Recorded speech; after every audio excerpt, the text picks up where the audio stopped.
Creepypastas são ótimas, mas alguém tem alguma boa e verdadeira história assustadora. Algumas semanas atrás minha namorada e eu estávamos dormindo juntos quando acordei com ela dizendo: "O que você está fazendo?" Ela às vezes fala durante o sono, mas isso soou tão coerente e urgente que me despertou e perguntei sobre o que ela estava falando. Ela então acordou e disse que pensou ter visto alguém no final da cama. Pensando que era apenas um sonho ou alucinação semi-acordada, não pensamos em nada e voltamos a dormir. Cerca de 1 hora depois acordei e vi alguém de pé na cama com os lençóis enrolados e torcidos até o pescoço. Eu não sabia o que fazer, mas a primeira coisa que saiu da minha boca foi: "O que você está fazendo?" Minha namorada então me acordou. Eu estava sonhando exatamente a mesma coisa que ela e disse exatamente a mesma coisa. Quando eu era mais jovem, eu tinha um amigo imaginário que morava nessa enorme cômoda antiga. Nós relaxávamos e eu me lembro vividamente dele me contando histórias, embora eu não tenha absolutamente nenhuma lembrança do que elas realmente eram. Lembro-me de um dia conversar com meus pais sobre isso. Papai viajava bastante, então ele não estava atualizado com o que eu estava fazendo. Quando eu comecei a contar a ele sobre meu camarada, ele quis saber o nome dele. Era algo inocente como Peter ou Patrick, mas ainda posso vê-lo ficando branco no rosto. Eu desenhei Peter para ele. No dia seguinte, ele e meu tio pegaram aquela cômoda e a queimaram. Alguns anos depois descobri que o irmão mais novo do meu pai também tinha o mesmo amigo com o mesmo nome que morava na mesma cômoda antiga. Depois de alguns meses da típica merda de amigo imaginário, meu tio começou a ter terrores noturnos e não conseguia dormir por causa de Peter. Ficou tão ruim que eles tiveram que tirá-lo de seu quarto até que ele conseguisse voltar ao normal.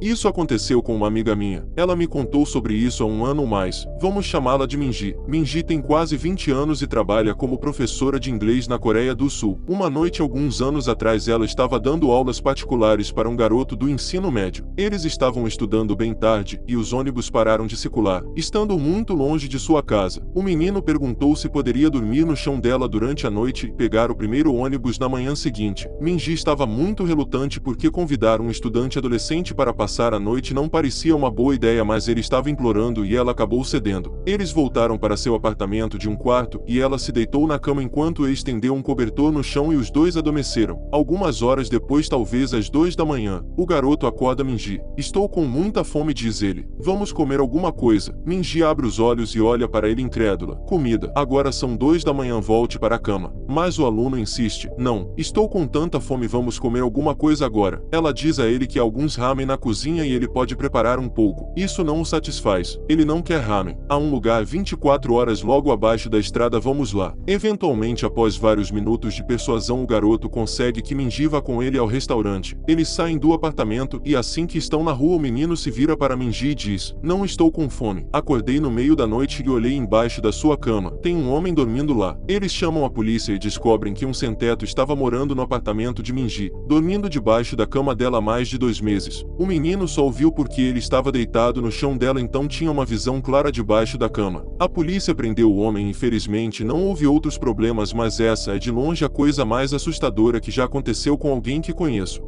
Um dos meus irmãos trabalhava como segurança em um dos hotéis mais sofisticados de Nova York. A mesa de segurança recebeu uma ligação frenética durante um de seus turnos noturnos. Um cara estava ligando todo apavorado que sua esposa estava no banho e não estava respirando. Meu irmão e outro segurança correram para o quarto no andar de cima. Com certeza eles encontraram uma mulher na banheira e ela não respondeu. Meu irmão e o outro guarda tiraram da banheira e tentaram reanimar. Nesse ínterim, durante as tentativas de ressuscitação, o policial chegou. Eles disseram ao meu irmão para parar a RCP porque a senhora estava obviamente morta e, na opinião deles, estava há algumas horas. O marido foi questionado extensivamente. Ele disse à polícia que ele e sua esposa tiveram uma briga no início da noite. Ele saiu sozinho e quando voltou, sua esposa estava no banho. Ele disse que foi para a cama naquele momento, mas depois ficou preocupado quando sua esposa não foi para a cama. Particularmente entre todos os presentes, e o consenso geral era que o marido tinha algo a ver com isso, mas não podia ser provado. Algumas semanas depois, o quarto foi novamente disponibilizado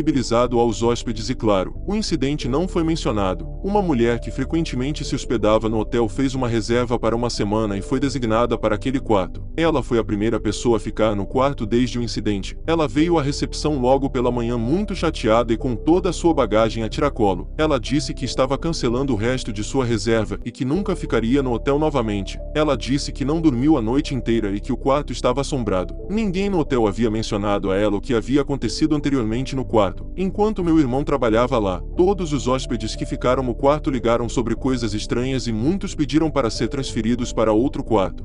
Quando eu estava na 8ª série fiz uma viagem escolar chamada Louisiana. Eu estava indo principalmente para pontos turísticos importantes no sul da Louisiana. Um dos lugares que visitamos foi a Mirtles Plantation, considerado um dos lugares mais assombrados do país. Há todos os tipos de histórias sobre o lugar, mas em um ponto estávamos em uma sala como parte de um grupo maior e o guia estava falando sobre algo. Não me lembro o que. Enquanto estou ali começo a ouvir o que parece alguém tocando uma tecla de piano. Depois de ouvi-lo algumas vezes comecei a procurar a fonte do ruído. Eu não vi um piano, mas continuei ouvindo. Então perguntei aos meus amigos que estavam perto de mim se eles ouviram. Eles disseram que não. Quando ouvi de novo disse que ouvi de novo e que eles deviam ter ouvido. Eles achavam que eu era louco. Então voltei a olhar ao redor da sala. Os olhos de todos estavam no guia turístico exceto por uma mulher. Ela chamou minha atenção e apontou para mim e depois para sua orelha com um olhar questionador. Percebi que ela estava perguntando se eu também ouvi e assenti. Neste ponto o guia turístico começa a contar uma história sobre um soldado que morreu lá e que ele tocava piano e vários convidados relataram ouvi-lo tocar durante a noite. Sinceramente não sabia o que pensar e acho que ainda não sei. Falei com a mulher quando estávamos todos saindo da sala e ela ouviu exatamente a mesma coisa que eu, mas seu marido e filho não ouviram. Eu e meus amigos estávamos voltando para casa de um show que todos fomos. Isso foi cerca de 7 anos atrás na área dos Cerritos. Há uma escola primária lá. Acho que na rua 186. De qualquer forma passamos por uma escola primária local. Todos nós brincando e rindo o que os jovens de 16 anos fazem. E a namorada do meu amigo olhou para o playground da escola. Gritou e se recusou a falar com alguém por algumas horas. Todos nós perguntamos a ela o que estava errado. O que ela viu. O que aconteceu, mas nada faria nos contar. Todos nós pensamos que ela viu alguém no playground, um cadáver ou algo assim. Tudo o que sabíamos era que ela estava seriamente assustada. Como história de fundo devo acrescentar que ela é sensível a acontecimentos paranormais. Ela teria portas abertas em sua antiga casa, cabides de roupas voando para fora do trilho, xícaras caindo e depois se endireitando várias vezes. Só merda louca. De qualquer forma ela finalmente contou ao namorado o que tinha visto. Ela disse que tinha visto brevemente um monte de pessoas cobertas de sangue andando pelo playground sem rumo. Eu imediatamente comecei a culpar a exaustão, já que era por volta das 2 da manhã quando passamos. Pesquisamos mais tarde e descobrimos que um avião caiu na escola no final dos anos 80 e muitas pessoas morreram. Gostou dos relatos? Então deixe seu like no vídeo, inscreva-se no canal e assista mais relatos clicando no vídeo que vai aparecer agora.